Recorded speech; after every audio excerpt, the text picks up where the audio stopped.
Morning बच्चों, welcome to my channel. आज हम करेंगे क्लास 7th की विज्ञान की वर्कशीट नंबर 16 जो कि आपके 25 नवंबर की है। आज की वर्कशीट में हम पढ़ेंगे उदासीनीकरण। उदासीनीकरण क्या होता है? जब किसी अम्ल और किसी क्षारक के बीच होने वाली अभिक्रिया को उदासीनीकरण कहते हैं। यानी कि अम्ल और क्षारक इन दोनों के बीच में रिएक्शन होता है, यानी कि अभिक्रिया होती है, उसको हम क्या कहते हैं? उदासीनीकरण कहते हैं। एक उदासीनीकरण अभिक्रिया को निम्नलिखित देखिए, अम्ल और क्षार दोनों में रिएक्शन हुई, दोनों मिलकर क्या बनाएंगे? लवण बनाएंगे और साथ में क्या बनाएंगे?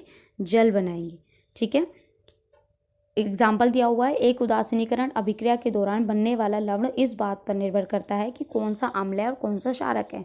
यानी कि जब हम रिएक्शन कराते हैं तो डिपेंड करता है कि क्या कौन सा अम्ल हमने लिया और कौन सा क्षारक हमने लिया है। देखिए एग्जाम्पल दे रखा है, सोडियम हाइड्रोक्साइड और हाइड्रोक्लोरिक एसिड जब प्रतिक्रिया करते हैं तो उदासीनीकरण होता है और सोडियम क्लोराइड यानी कि नमक, सोडियम क्लोराइड नमक बनता है और जल का निर्माण होता है। ठीक है, इसको इन्होंने लिख रखा है।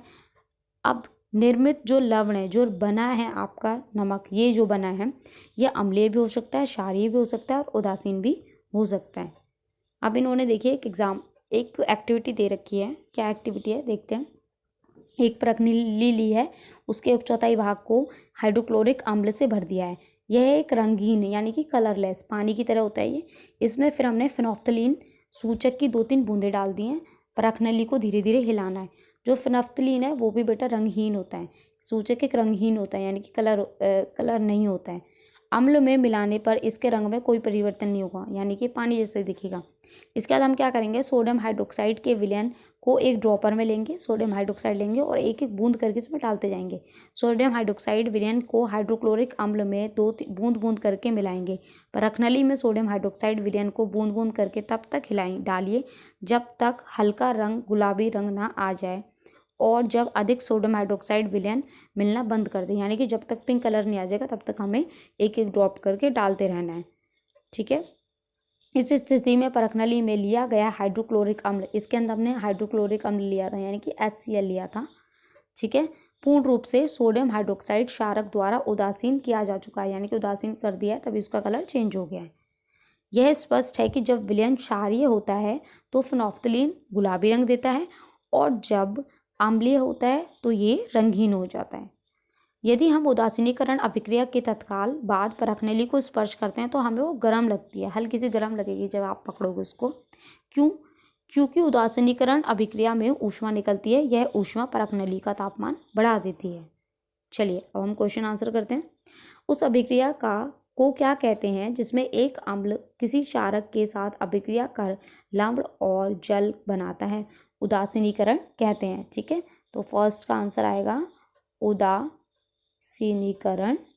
अभिक्रिया। ठीक है, फर्स्ट का आंसर। सेकंड है, सोडियम हाइड्रोक्साइड और हाइड्रोक्लोरिक अम्ल एक दूसरे को उदासीन कर लवण और जल का निर्माण करते हैं। सत्य है। ये देखिए मैं दिखा दूंगी अभी इसका आंसर। उदासीनीकरण की अभिक्रिया में निर्मित लवण बेटा ये कैसा हो सकता है? ये अम्ल भी हो सकता है, ठीक है, क्षारक भी हो सकता है और उदासीन भी हो सकता है, कोई सा भी हो सकता है। अब मैं इसके फर्स्ट सेकंड थर्ड तीनों के आंसर आपको ऊपर दिखा देती हूँ। देखिए फर्स्ट का आंसर आपका उदासीनीकरण, दूसरे में ये रिएक्शन दे रखी थी, ठीक है, ये वाली रिएक्शन तो आपका था सत्य यानी कि ट्रू। और थर्ड में क्या है? ये अम्लीय, क्षारीय और उदासीन, ये आपका थर्ड का आंसर है। फ्रेंडली ब्लैंक्स में आप इनको भर दीजिएगा। चलिए फोर्थ देखते हैं। यदि हम उदासीनीकरण अभिक्रिया के तत्काल बाद प्रणाली को स्पर्श करते हैं तो वह गर्म महसूस होती है, ऐसा क्यों होता है? ठीक है, तो आप लिखेंगे यदि हम उदासीनीकरण अभिक्रिया के तत्काल बाद प्रणाली को स्पर्श करते हैं तो गर्म महसूस होती है। यह इसलिए होता है क्योंकि उदासीनीकरण अभिक्रिया में ऊष्मा निकलती है, ऊष्मा प्रणाली का तापमान बढ़ा देती है। ये बेटा फोर्थ का आंसर यहाँ से हमसे लेके आप यहाँ तक पूरा लिख लेंगे या यदि से भी लिख सकते हैं। तो यहाँ आपकी वर्कशीट कंप्लीट होती है। आई होप आपको अच्छे से समझ में आई हो। तो प्लीज़ चैनल को लाइक करें, सब्सक्राइब करें, फ्रेंड्स के साथ शेयर ज़रूर करें। Thank you.